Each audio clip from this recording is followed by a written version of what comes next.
Hey guys, Coach Collins from Elevates Coaching, and I wanted to share my story. I was face down on my hallway floor, alone, after another blackout. This was the third time in 2 months, and this time I didn't get up right away.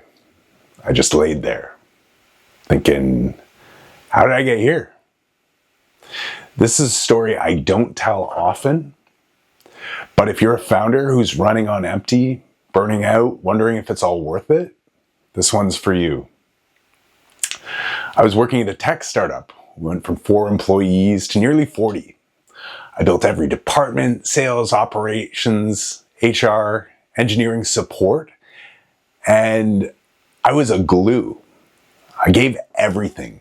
All-nighters for RFPs, last-minute demos, rallying teams when morale was low, flying across the country for pitches. I was the person everyone counted on. I was also the critical interviewer, finding the right fit hires, making sure we didn't mess up the culture that we were building.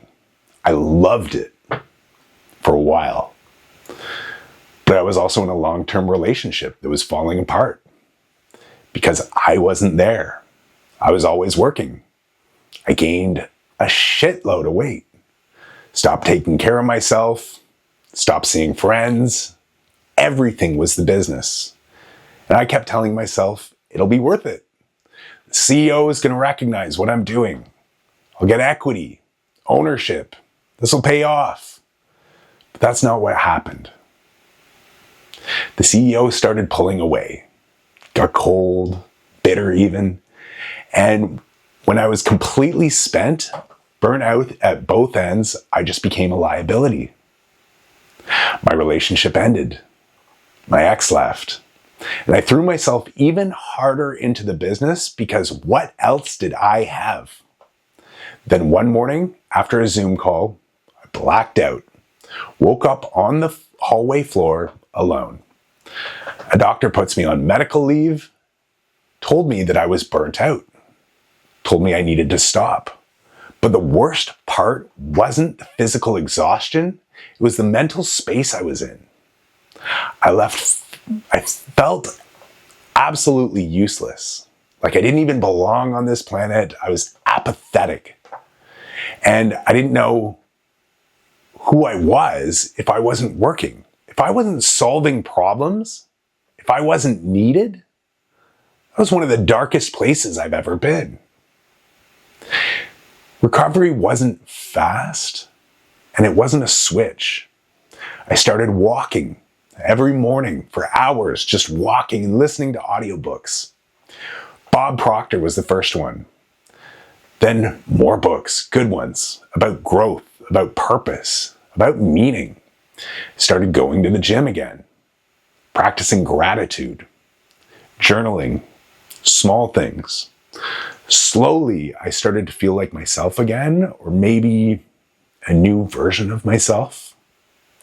And I asked, what do I want to do with the rest of my life? It took a little while, but the answer became really, really clear. It was easy. Help people. Not just in business, but in their lives, in their relationships, in their well-being.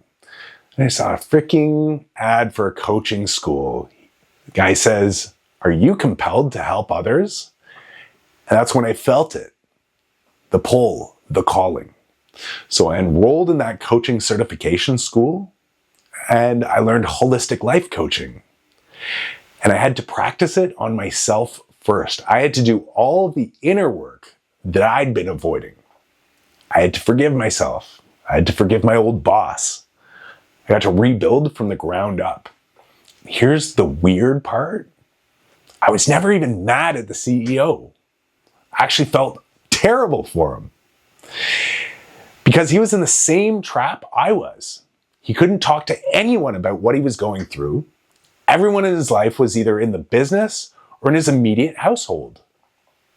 He had no one to vent to, no one with context, no one who could hold space for him. That's when I realized this is what I'm supposed to do. Help founders and leaders build cultures where people don't burn out, where the work doesn't destroy relationships, and where success is sustainable.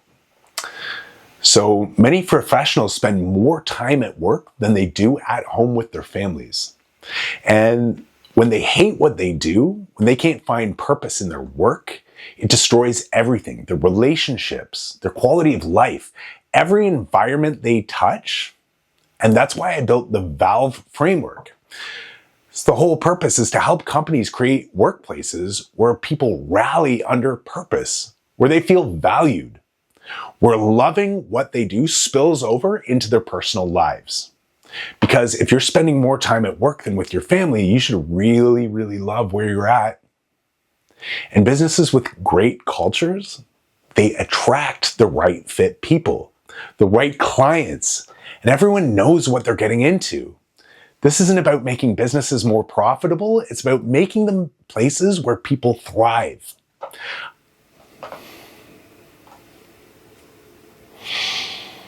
I want to be known as the guy who creates award-winning workplaces.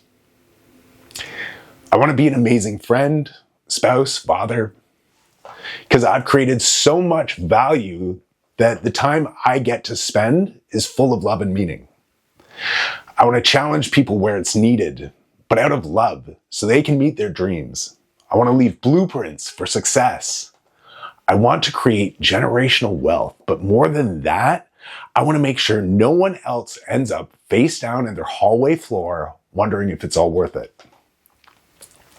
So if you're listening to this and you're exhausted, if you're running on empty, if your relationships are suffering, if you're starting to wonder if you can keep going, you're not alone. It doesn't have to be this way. You can build something incredible without destroying yourself. You can create a culture where people love working, where they thrive, where you thrive. But it starts with doing the inner work, with being honest, being transparent, being willing to build something sustainable, not just fast. So if that resonates, let's talk. Book a free 15-minute culture audit and let me show you what's possible. I'll leave you the link in the description. And if you just needed to hear this today, that you're not alone, that it gets better, I'm glad you're here. Keep going. It's absolutely worth it.